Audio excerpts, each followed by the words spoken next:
উদয়নবাবু যথার্থভাবেই তৃণমূল কংগ্রেসের রুচির পরিচয় দিয়েছে। দল হিসাবে উদয়নবাবু ঠিকই বলেছেন যে বেচতে আসছেন। আসলে উদয়নবাবুর দল তৃণমূল কংগ্রেস, তার নেত্রী মুখ্যমন্ত্রী মমতা ব্যানার্জি এই রাজ্যটাকেই বেচে দিয়েছেন। ফলে উদয়নবাবুর মুখ থেকে প্রধানমন্ত্রী সম্পর্কে এই ধরনের রুচিহীন ভাষ্য পাওয়া যাবে, এতে অন্তত আমি অবাক হইনি।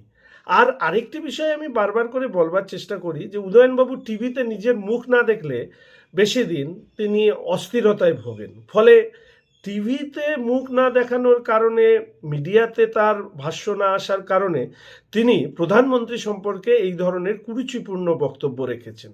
আর উদয়নবাবুর তো এ ব্যাপারে একটা ট্র্যাক রেকর্ড রয়েছে। মহিলাদের সম্পর্কে ওনার যে অ্যালার্জি রয়েছে সেটা আমরা প্রত্যেকেই জানি। এর আগে তিনি মহিলাদের পোশাক সম্পর্কে উক্তি করেছিলেন।